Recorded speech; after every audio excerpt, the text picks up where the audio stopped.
Don't act like a Vermont charity to supersize and grow your business. Sharon Horne-Ellstrom here. And I gotta admit, this is one of the most frustrating idioms I have ever attempted to research and look up. A Vermont charity comes up on every list of charity type idioms that I found, but there's like one sentence about it, nothing about where it originated, nothing about why it came into play.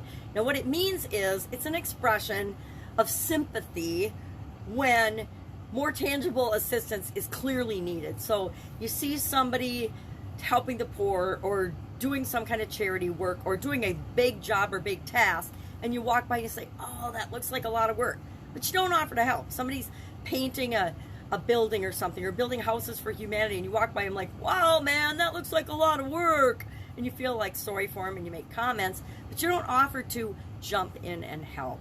And I think that this is an epitome of how to not grow and build and supersize your business. All of our businesses, when we're making the world a better place, are about making other people's lives better, solving problems for people, helping them to improve or grow or create something that they want in their lives.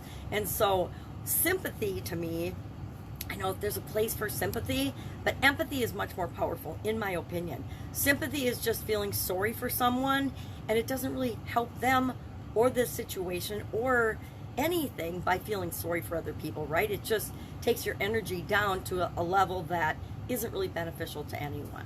So I got to thinking about this. I'm like, we have to do what we can to make the world a better place in any way, shape, or form that we can. And we need to know when to just keep our mouths shut and not say anything. Sometimes it's better just to walk by a project that somebody is clearly doing and contributing their time and energy to, and instead of acting like you feel sorry for them because they have so much work to do, you don't say anything, or you say good job and you compliment them and say that's awesome, but you do something that's encouraging and increases the energy, not takes away or deflates someone. If you act sympathetic toward people, that usually makes them feel worse about themselves, not better about themselves. And situations where we show sympathy versus empathy are usually situations where the person needs to feel better about themselves, right? If someone passes away, the last thing you want to do is make someone feel worse. And I learned this at my dad's funeral. There is nothing anyone can say that's going to make you feel better unless they tell you something that they loved about or was good about or they appreciated about the person that's passed away. When you share stories that make you feel good about that person's life versus that they're absent from your life now, that makes you feel better and is uplifting. So do what you can, know when to not say anything. And then I looked up some things about corporate giving. Corporate giving, because we need to do what we can to make the world a better place. And there's some guidelines around that. Corporate giving can help us bring our purpose to life. It can help us to contribute to the things that we want to contribute to in the world to make the world a better place. It's important to pay attention to what your customers and what the people that you serve care about, and do you care about those things too? If you do, contribute to those and let people know. If you don't, that's another situation where you just keep your mouth shut. You don't say anything about it. We can connect to the things that are of concern to us, connect to our communities.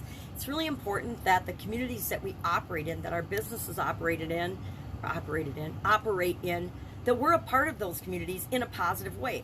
We always want to have a positive effect on the environment and the communities that we operate in. Well, even if you're an online business, you can have positive impact on the community where you live. And don't we all want to make the place we live a better place? We can build on our network. We can use our network and improve our network by being active in our communities, by corporate giving, by interacting with people that have common concerns and causes that we do. Corporate giving increases teamwork. It has an impact on our company's culture, our business's culture. It gives us all a common goal, and our business ought to be a common goal for people, but it gives us another common goal to get behind and put our energy into that makes us all feel better. It's impossible to give value, give love, give money, give anything, give charity to anything and not feel good about it. That's the cool thing about giving.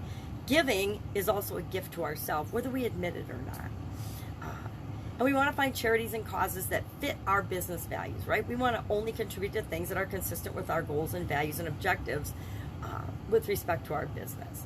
The different ways that we can give are volunteering, sponsoring sporting events or sports teams, launching a charity drive in our area, donating products and services to different things in need.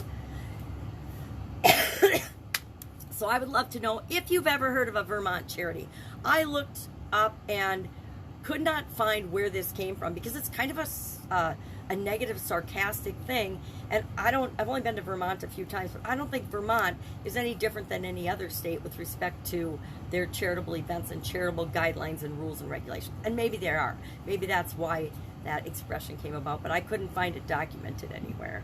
So, have an awesome day. If I can help you in any way, ask. Otherwise, I'll be with you tomorrow with another contribution-related idiom, hopefully one that I can relate to a little more with respect to our businesses. Have an awesome day, and I'll be with you tomorrow. Bye.